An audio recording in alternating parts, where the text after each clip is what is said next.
Hey, welcome back to the Community Podcast. I'm your host, Chase Johnson Lynch. And as you know, what I've been doing is I've been trying to talk to people around the world, basically because we're all within this kind of like situation and everything like that. And looking at like how life is on the other side, outside of the pond, so to speak. So I'm really fortunate to have friends like in different places, and we're joined today by a good friend that I met a while ago on a project. And I think you'll find him just as fascinating as I do, even though what's going on over in his side of the world is not as pleasant. But we are joined by Gabriel Alemany. Thank you very much, Hello, Kate. Gabriel. Thank you. And you're joining us from Santo Domingo in the Dominican Republic, aren't you?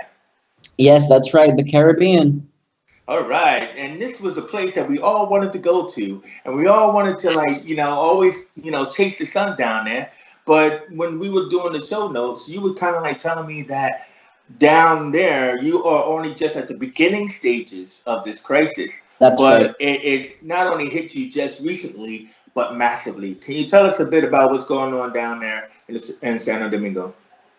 Yes. Well, for starters, we had a very I'd say lax government response at first, and we as a society, I must say, me myself didn't pay much attention to the Chinese flu virus that was going on, you know, months ago on the other side of the world. It just became really sudden that it's happening in my backyard, and it's amazing how hard it's hit us in just a matter of days.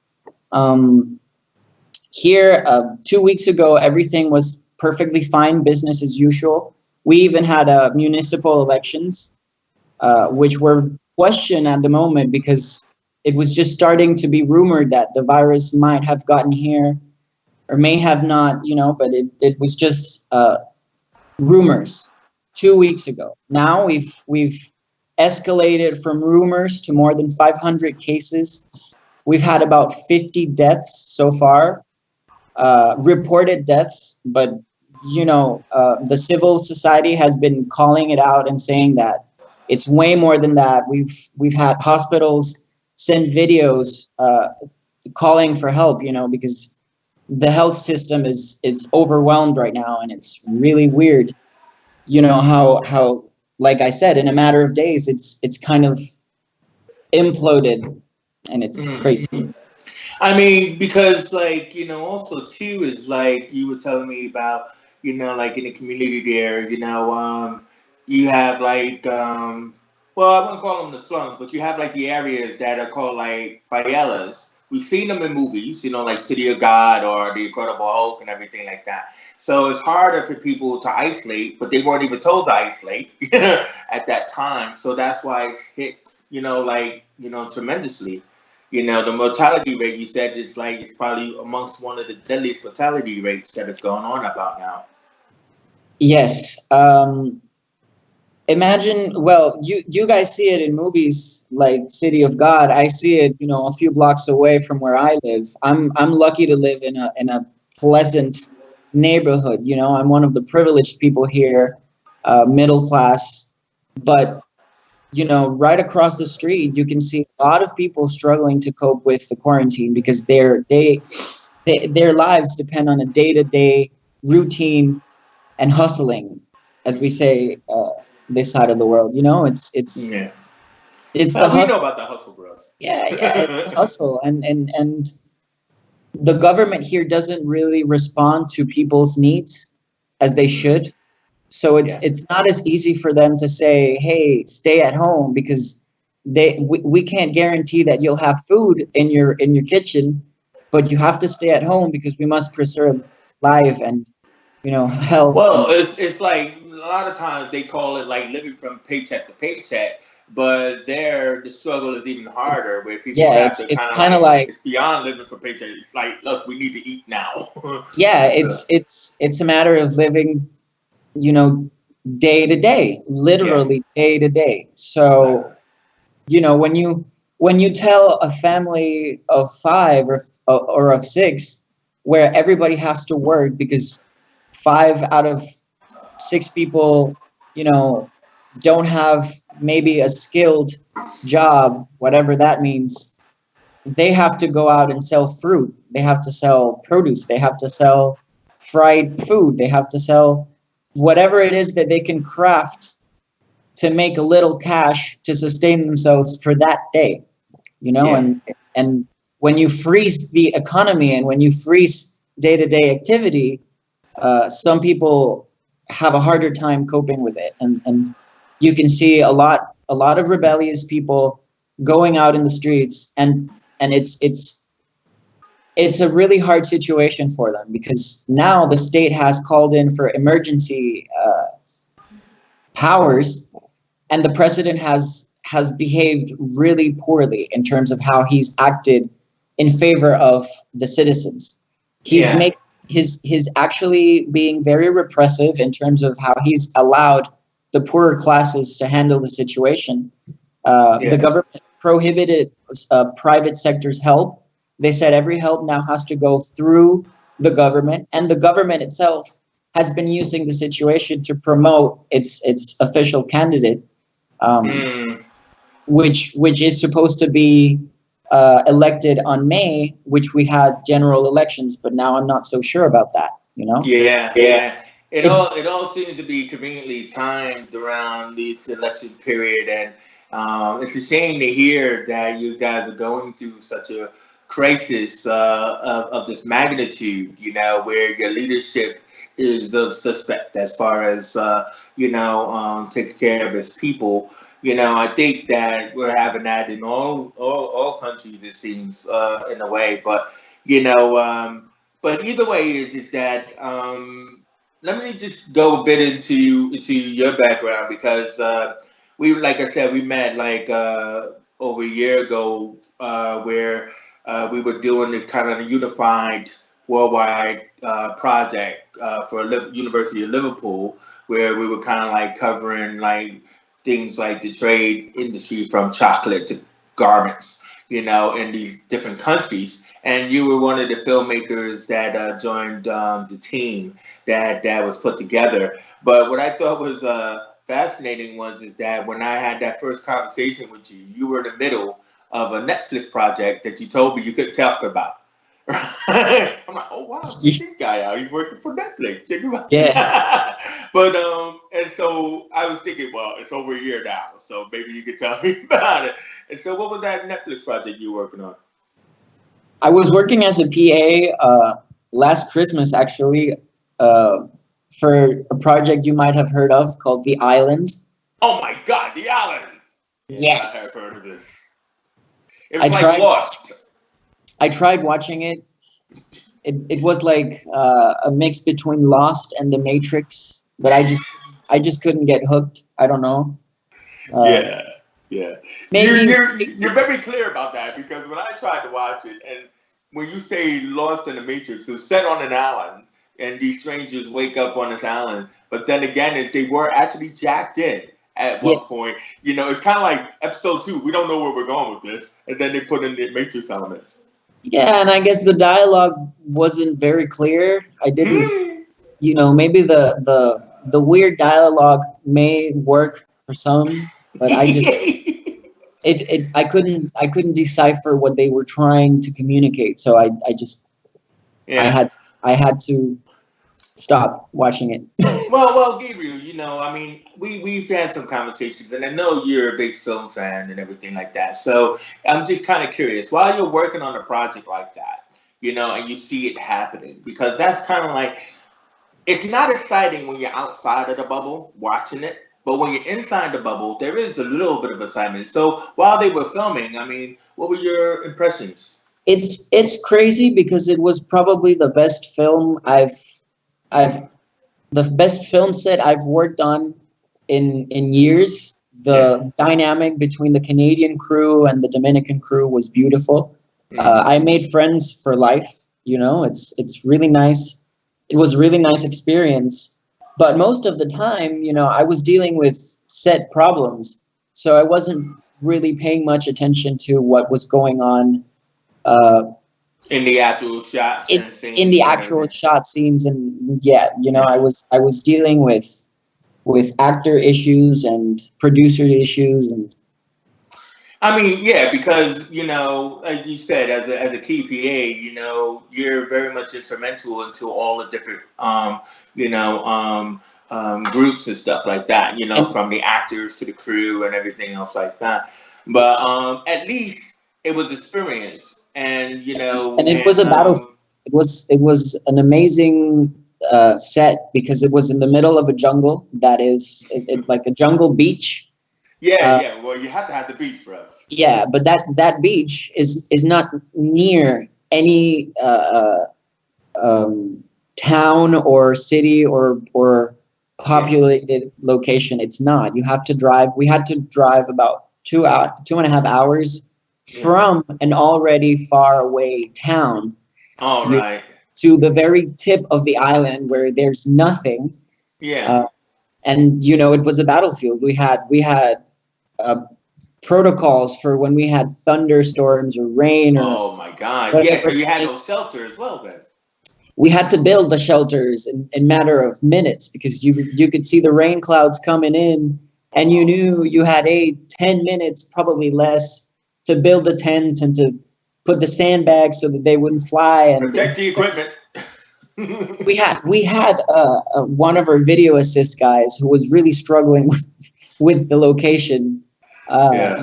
And he forgot two of the director's monitors in the middle of the rain. Oh no. And we really lost it there for a moment. Yeah. And as he lost his job. But either way, so so in your journey that you were doing from there, I mean, you were telling me you moved to working on various international style productions, and even moved up the ranks as well. So I mean, like, tell me a little bit about that because, as you said, you did some assistant directing, which is kind of like what I used to do. So it's like, how'd you get up to there, and how was that? Well, as a key PA, my job has mostly consisted of when it comes to international productions, at least, it's always being like the AD's right hand. Yeah, of course, definitely. In terms of translating and communicating with the Dominicans that don't really speak English. And Yeah. here we have a thing where most of the crew members today are people that are trained and speak proper English and understand. But the most crucial crew members, which are the technicians, the grips, and the light department, the electrics, those people don't speak English at all. No, no, no. Maybe the key grip will understand and will translate, but the rest of them don't. And Yeah. what you really need is people that understand and translate the situation and the commands that the AD requires. And I kind of build a reputation on that, on being That's the nice. translator guy. Yeah. And Hey, get and the then translator guy over here. yeah, and then it stopped from being the translator guy to being the guy, because it was better than having a second person just giving Yeah. the orders. Might as well just be Well, the I guy. usually, I usually tell, people because we have a training academy in media and stuff like that. And I usually tell people how fast you can rise in the system by being in the system. So my suggestion is always to them is to kind of go in an entry level, like as you have done, like as a PA, because when you're a PA or a production assistant, you actually get to know everyone, right? And you have the Yes, freedom of absolutely. movement. You right to get to know everyone. So Ab- usually, like if you're walking around, like you just said, like the grip department, and you're helping them like moving the equipment or the electrics or whatever, it's all about personality, isn't it? So I mean, would you recommend that? Because that's what I usually say is that it's all about personality, how you communicate, and if you show the willingness to do the work, you can rise pretty fast. I mean, would you agree Extremely with that? fast. Yeah. I think you have to be really humble. Yes.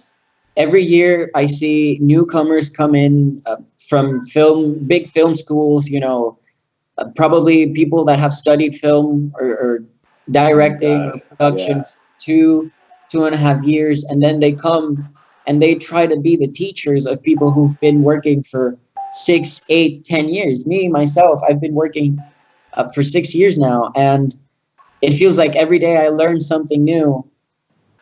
So you really have to be humble, and you really have to demonstrate that you're willing to do the work, even if it's not always the one that you signed up for.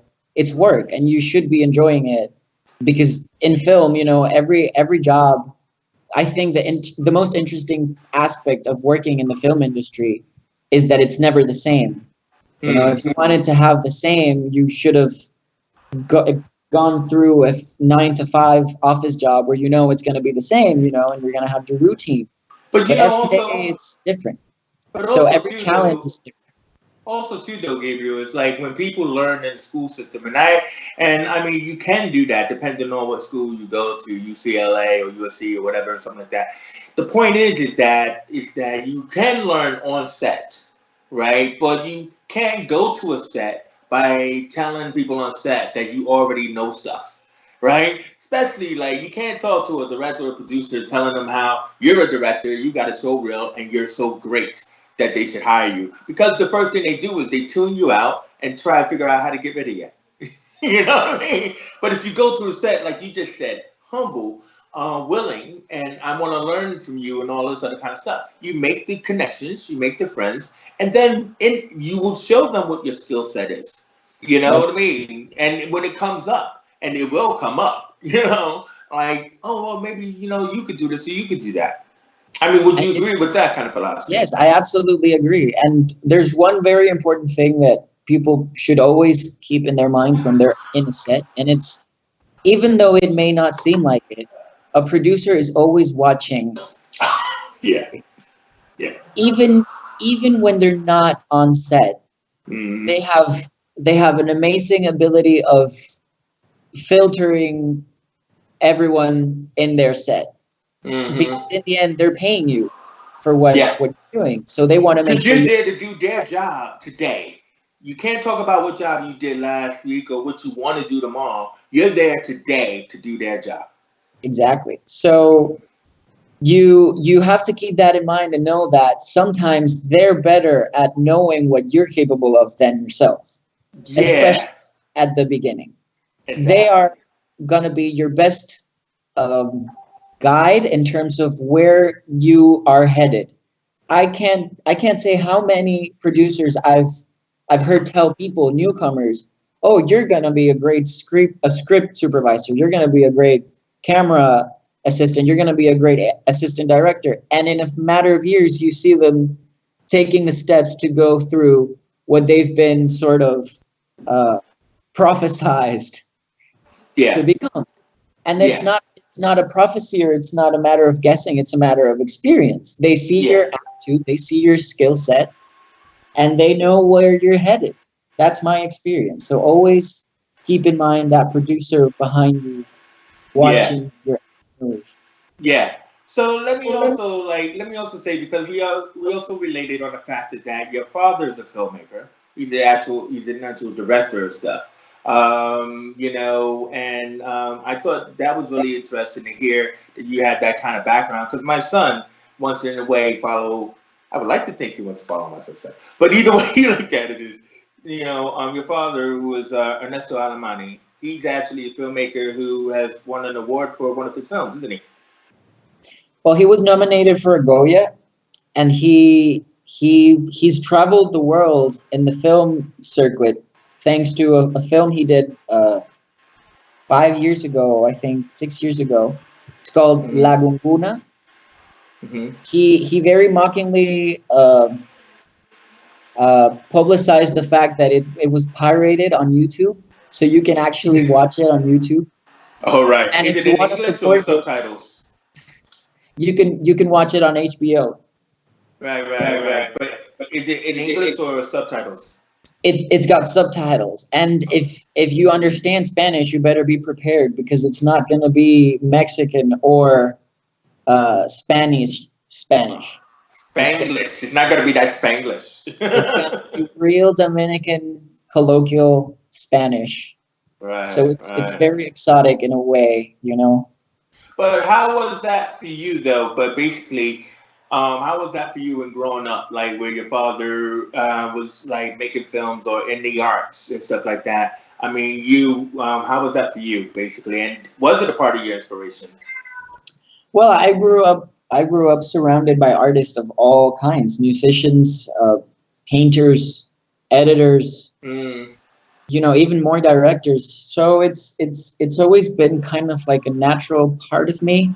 yeah. Uh, I feel weird in non-artistic environments. In fact, when it's too formal, I feel like I'm the weird person here.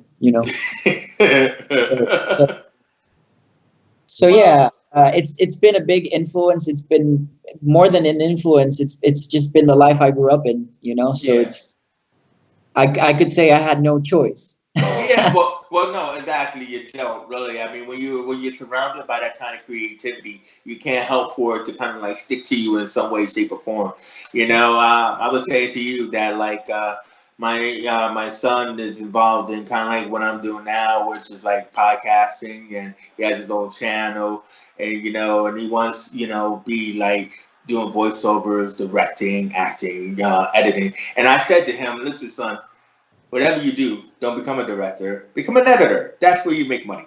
I Yeah, mean, I mean, that's true. because I mean, there's too many people who want to be a director, isn't it? I mean, isn't it? It's yeah, that I need to be made by me.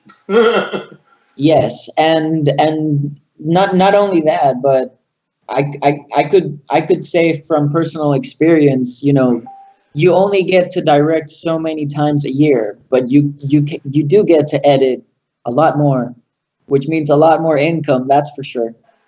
Yeah. Well, no, no, exactly. I mean, it's just those job roles. I think that's what it is. That's why it's interesting in talking to you about like the PA role that you had taken on board, and now moving into AAD. You also were doing documentary because you said after finishing that chocolate project, you made your own short film, didn't you? Yes, yes. And well, I think the main idea here is that you should give yourself a chance to try Mm-hmm. uh, whatever it is you have interest in. You should try it out and see if you really uh, have a go in that. I went from being a PA to I don't know how many things I've done. I've been a camera assistant, I've been a sound assistant, I've been in the makeup department, I've been in every department that I could get my hands on, because it's Yeah. not only given me experience, but a chance Exactly. to actually know what I really like and enjoy doing. Mm. The money should always come secondary, because I strongly believe that when you really put hard work into something, no matter what it is, you are bound to make money out of it. Because Yeah. when you're the best at doing whatever it is that you do, you're gonna be called more often. You're gonna be hired more often. You're gonna be asked And for your opinion more often, which means you're bound to make money or resources out of it. Not everything yeah. is money. Sometimes the No. contacts you make are more valuable than the money you could get out of a job. That's for sure. Exactly. I call the contacts you make currency, bruh. Because the main thing is that like especially like in those crew roles, those are the guys who are working more often than the director of that project you're on. So the point is that director is usually focused. That's why they don't want to hear about what you do. They usually focus on that job, and that job will take up the next three weeks, 3 months of their lives. Whereas the crew, they go into another job next week. So the Exactly. more friends you make with them, the more work you get, isn't it? You know what I Yes, mean? absolutely. Absolutely. So speaking about like that latest project, you were telling me that like you were booked for a flight in 3 days, and Yes. you were saying that you were working on a project, I think with HBO, HBO France, Yes. right? And which shut down. Just tell us a little bit about that before we go. Well, it was very shocking for me, because, like I said a few weeks ago, we were just talking about the Chinese virus, on the other side of the world. And then all of a sudden, the French, took off. And it was a very interesting project. It was going to be a documentary. I'm not sure if I should give out too many details, because it was put on It hold. might It still, wasn't. yeah, it might still happen or it might not happen. Yeah, no, Yeah. definitely. Yeah. Um, but it's a really sad moment, I think, for all of us worldwide. Yeah. Um, you know, everyone's being affected from France to the Caribbean. Uh, I think it's great that you're having this show because it really gets to put a perspective on how things are outside of Europe and the UK, and it's from a person's point of view, not the media or not Oh the yeah. Oh, listen, bro. I mean, yeah. I mean, please, I would encourage everyone to like and subscribe and to follow the previous shows because we talked to someone in Australia, we talked to someone in Los Angeles, talked to someone in New York. So, I mean, that was my intention is to reach out because it also is we're tactile people, aren't we? So it's also we're kind of like reaching out and reaching out across the world is even more interesting. I like to think because we see that we're not alone in this times, you know, and everything, you know, and that's why I want to just like thank you very much, and like Gabriel for coming on because we're still on like a link chain with that project. So it's like when I was like when people were talking on there, and then it reminded me, and I said, oh man, you know what, this would be a good time to talk to Gabriel to find out what's happening with him, you know, because I know, like you said, you wanted to like travel Europe this year, you know, and everything. And, you know, and what I liked about you is that you have that energy, you know, like you want to do something, you got the creativity, you just want to like be out there. And it was good to learn a little bit more about you here. And I appreciate you coming on and sharing that. Thank you. I could say the same. Well, no. Thank you, man. And like, so either way, is I hope that things get better for you for Santo Domingo down there because, like I said, you know, we've been going through this for the past 3 weeks. You guys are just starting it. It just shows how this thing is hitting us around the world in kind of like a circle, you know, and Yes. everything like that. And I mean, unfortunately, we don't have any advice, you know, but you know, Wash your we can hands. see at the beginning, we can see hopefully that China is kind of like recovering a little bit. Let's just say that, you know, so then we don't have to feel such doom and gloom and everything. So it is a shame for all the lives that have been lost thus far, though. Yes. Yes, absolutely. Yeah. So anyway, once again, Gabriel, I want to thank you for joining us here on Big Condo Worldwide. Thank Hopefully, you we'll for see having you again and everything. So we're gonna sign off all the way to Santo Domingo. I'm Chase Johnson Lynch. That was Gabriel Alemany, and filmmaker to be watched out for and everything. I will hope to see him in the future, as I will hope you will want to see him yourselves. So once again, thank you for joining us here at Big Condo Worldwide, and we are out of here.